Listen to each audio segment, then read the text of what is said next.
जय श्री कृष्णा। आज हम इस वीडियो के माध्यम से गरुड़ जी और श्री विष्णु जी के बीच में जो वार्ता हुई थी कि जीव यमलोक में पहुंचकर क्या क्या यातनाओं को भोगता है, इसके ऊपर हमने ये गरुड़ पुराण का अध्याय 3 यम यातना वर्णन की जानकारी दे रहे हैं कि क्या एक जीव के साथ होता है जब वो यमलोक पहुंचता है। गरुड़ जी ने कहा, यम मार्ग का अतिक्रमण करके यह पापी जीव यमलोक में पहुंचकर किन किन प्रकार की यातनाओं को भोगता है वह मुझसे कहिए। श्री भगवान विष्णु बोले, मैं इसका वृतांत कहूंगा, सुनिए। मेरे कहुए नरक वर्णन से तुम भी कांप जाओगे। हे गरुड़, बहुभीतिपुर से आगे 44 योजन के विस्तार का बड़ा भारी धर्मराज का पुर है। यमपुर में पहुंचकर जीव हाहाकार पूर्वक चिल्लाता है। उसके चिल्लाने को सुनकर यमपुर में रहने वाले जाकर धर्मध्वज नाम के द्वारपाल से कहते हैं, जो सर्वदा वहां रहता है। वह धर्मध्वज चित्रगुप्त से उस जीव के शुभ और अशुभ कर्मों को कहता है कि इसने क्या अच्छे काम किए हैं, क्या बुरे काम किए हैं। इसके पश्चात चित्रगुप्त जो होते हैं वह जाकर उस प्राणी के शुभ और अशुभ कर्मों को धर्मराज से निवेदन करते हैं। हे गरुड़, जो नास्तिक सदा पाप कर्म में लगे रहते हैं, धर्मराज उन्हें भली भांति जानते हैं। यानी यमराज को सब पता होता है कि किसने कैसे कर्म किए हैं। उसके बाद भी उन पापों से को चित्रगुप्त से पूछते हैं। फिर चित्रगुप्त सब कुछ जानते हुए भी मनुष्यों के पाप को श्रवण से पूछते हैं। श्रवण कौन होते हैं? श्रवण लोग ब्रह्मा के पुत्र हैं और स्वर्ग भूमि पाताल में विहार करने वाले हैं।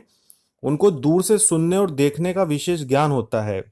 उनकी स्त्रियां भी उन्हीं के समान दूर तक देखने और सुनने वाली होती हैं, परंतु उनके नाम अलग अलग होते हैं। स्त्रियों के जितने काम हैं उनको वे सब अच्छी तरह से जानती हैं।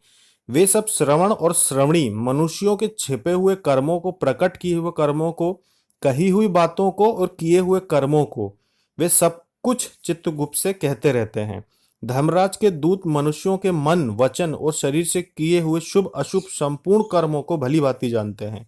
यानी कि जो लोग जो कहते हैं भगवान नहीं होते, इन कही हुई बातों पे भी ये श्रवण ध्यान रखते हैं कि किसने क्या गलत बोला, किसने क्या गलत किया। सत्य बोलने वाले श्रवण लोग मनुष्य और देवताओं के सभी कर्मों को जानने की शक्ति रखते हैं। सबको वे धर्मराज से कह देते हैं। व्रत, दान तथा सत्य आदि व्यवहारों से जो मनुष्य उनको प्रसन्न करते हैं, उनके लिए वे स्वर्ग और मोक्ष को देने वाले हैं। वे सत्यवादी श्रवण पापियों के पाप कर्म को जानकर धर्मराज के सामने कहकर पापियों को दुखदाई होते हैं। सूर्य, चंद्रमा, वायु, अग्नि, आकाश, भूमि, जल, हृदय, यम, दिन रात्रि दोनों काल की संध्या और धर्म के मनुष्यों के आचरण को जानने वाले हैं। धर्मराज चित्रगुप्त, श्रवण और सूर्य आदि जो देवता हैं, ये शरीर में रहकर सब प्रकार के पाप और पुण्य को देखते रहते हैं। यानी कि मनुष्य के शरीर में ही स्थित होते हैं और सारे कर्मों को ये देखते रहते हैं। इस प्रकार यमराज पापी मनुष्यों के पापों को भली भांति जानकर उस पापी जीव को बुलाकर अपने भयंकर रूप दिखाते हैं। वह पापी प्राणी दंड हाथ में लिए बहुत लंबे शरीर वाले भैंसे के ऊपर बैठे हुए यमराज के भयंकर स्वरूप को देखता है। प्रलय काल में मेघ के समान जिनका गर्जन है, कज्जल पर्वत के समान ऊंचा और काला शरीर है, जो बिजली के समान चमकने वाले शत्रुओं को धारण किए हुए 32 भुजा वाले हैं, 3 योजन का विस्तृत शरीर है, बावली के समान विशाल नेत्र हैं, जिनके भयानक दांत और मुख, लाल नेत्र, दीर्घ नासिका है, काल ज्वर व्याधि आदि की सेना के सहित मंत्री चित्र को भी भयानक आकृति के हैं। उनके साथ यमराज के समान आकृति वाले यमदूत लोग भी अत्यंत गर्जन करते हैं। उन यमराज को देख भयभीत होकर वह पापी प्रेत जो आत्मा होती है वो हाय हाय पुकारता है, और दान धर्म न करने से वह पापी जीव पुनः चिल्लाता है। ऐसे चिल्लाते हुए अपने कर्मों को सोचकर पछताते हुए उस जीव से चित्रगुप्त जी यमराज की आज्ञा सुनाते हैं कि अरे पापी मूर्खों, तुम लोगों ने अभिमान से प्रमत्त होकर क्यों पाप के इकट्ठा किया? काम, क्रोध और पापियों की संगति से उपार्जित इस दुख देने वाले पाप को तुमने क्यों किया? पहले बड़े हर्ष से पाप कर्म किया, अब वैसे ही हर्षित होकर यातना भी भोगनी चाहिए। अब तुम क्यों दुखी होते हो? तुम्हारे किए हुए पाप ही तुम्हारे दुख के कारण हैं। इसमें कुछ धोखा नहीं किया जाता। मूर्ख या पंडित में, प्रबल निर्बल में, दरिद्र धनवान में यमराज समान बर्ताव करने वाले हैं। चित्रगुप्त के वचन को सुनकर पापी जीव अपने कर्मों को सोचता हुआ मौन होकर निश्चल हो जाता है। धर्मराज भी चोर की तरह निश्चल बैठे उस प्राणी को देखकर उसके किए हुए शुभाशुभ फलों के, यानी कि अच्छे और बुरे कर्मों के योग्य दंड की आज्ञा उसको देते हैं। उसके उपरांत वे निर्दय दूत ताड़ना देते हुए कहते हैं कि हे पापी निर्दय, तू घोर और भयंकर नरक को जा। यमराज की आज्ञा पाकर प्रचंड चंड आदि दूत उन सभी पापियों को एक फंदे में बांधकर नरक की ओर ले जाते हैं। वहां जलती हुई अग्नि के समान महाविशाल एक वृक्ष है। उसका विस्तार 5 योजन का है, 1 योजन उसकी ऊंचाई है। उस वृक्ष की डाली में नीचे को मुख करके उस पापी को प्राणी को सीकड़ बांधकर ताड़ना देते हैं। उस वृक्ष में बंधा हुआ जलता हुआ जीव रोता है, परंतु वहां उसकी रक्षा करने वाला कोई नहीं रहता। उस सेमल के वृक्ष में अनेकों पापी लटके हुए यातना भोग रहे हैं और क्षुधा तृष्णा से पीड़ित होते हुए यमदूतों द्वारा ताड़ित किए जाते हैं। सहायहीन वे पापी दूतों से हाथ जोड़कर कहते हैं कि दूतों, हमारे अपराध को क्षमा करो। इस प्रकार कहने पर भी उन पापी प्राणियों को लोहे की लाठी, मुदगर, तोमर, गर्दा और भाला तथा मूसल आदि से यमदूत मारते हैं। मारने से ये जीव मूर्छित हो जाते हैं। इनको इस प्रकार मूर्छित देखकर यमदूत इस प्रकार कहते हैं कि हे पापी दुराचारी, तुमने ऐसे दुष्ट कर्मों को क्यों किया? प्यासे को जल पिलाना, भूखे को अन्न देना आदि सरल काम तुमने क्यों नहीं किए? और आधा ग्रास भी तूने कभी कुत्ता, कौवा या बलि के रूप में नहीं दिया। ना तो घर पर आए हुए अतिथि का सत्कार किया और ना ही पितरों का तर्पण किया। यहाँ विशेष तौर पर कहा गया है कि पितरों का तर्पण नहीं किया, ये भी एक पाप होता है। पितरों का तर्पण करना ही चाहिए जीव को। हे जीव, अपनी यातना छुड़ाने के लिए न तो तूने कभी यमराज तथा चित्रगुप्त का ध्यान किया और न कभी इनके मंत्रों का जप किया। न तो तूने कोई तीर्थ किया, यानी कि कभी तीर्थ स्थान पर नहीं गए। ना देवताओं का पूजन किया, यानी कि जो देवी देवताओं का पूजन नहीं करते हैं।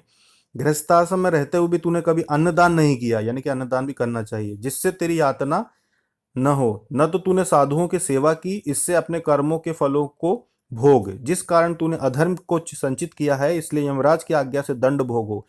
हरि भगवान ही अपराध के क्षमा करने वाले हैं, हम लोग तो उनकी आज्ञा से दंड देने वाले हैं। ऐसा कहकर वे निर्दय होकर ताड़ना करते हैं और जलते हुए अंगार के सदस्य ताड़ना करने से वे नीचे गिर जाते हैं।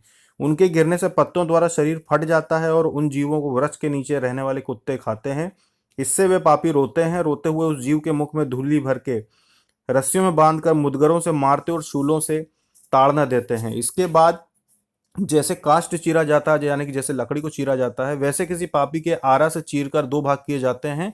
कोई पृथ्वी पर लिटाकर कुल्हाड़ियों से टुकड़े टुकड़े किए जाते हैं। किसी का आधा शरीर जमीन में गाड़कर उसके माथे में तीर मारा जाता है। किसी को कोल्हू में डालकर ऊपर से सामान फेंकते हैं। कोई जलते हुए अंगार सहित अधजली लकड़ियों को चारों ओर से इकट्ठा करके लोहे के गोले के सामान तपाए जाते हैं। किसी को खोलते हुए घी के कड़ाह में, किसी को तप्त तेल के कड़ाह में डालकर इधर उधर चलाया जाता है। कोई मार्ग में मतवाले हाथी के आगे डाल दिए जाते हैं। कोई हाथ पांव बांधकर नीचे लटकाए जाते हैं। कोई कुएं में गिराए जाते हैं। कोई पर्वत से गिराए जाते हैं। कोई कीड़े के कुंड में डुबाए जाते हैं और कोई कीड़ों से कटाए जाते हैं। व्रज के समान कठोर चोंच वाले मांसों की चाहने वाले गिद्ध और काग की चोंचों से शरीर को नोचते हैं। आंखों में ठोस मारते हैं। मुंह में मांस को नोचते हैं। यानी कि जीव जंतुओं के द्वारा इन्हें प्रताड़ित करने की जानकारी इसमें दी है।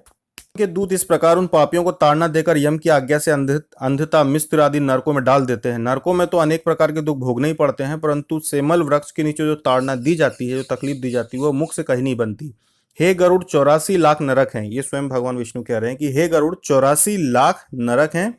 उनमें से अत्यंत घोर और कष्ट देने वाले 21 मुख्य हैं। उनके नाम हैं तामिस्त्र, लोह शंकु, महारौरव, शाल्मिकी, रौरव, कुंडमंगल, कालसूत्रक, पूतिमृतिक, संघात, लोहितोद, सविश, सप्रतापन, महानिरय, कालोल, संजीवन, महापथ, अवीची, अंधतामिश्र, कुंभिपाक, संप्रतापन, एकतापन। इन 21 नरकों में अनेक प्रकार की पीड़ा भोगनी पड़ती है। ये नरक अनेक प्रकार के पापों के फल देने वाले हैं। इन सभी में यमदूत निवास करते हैं।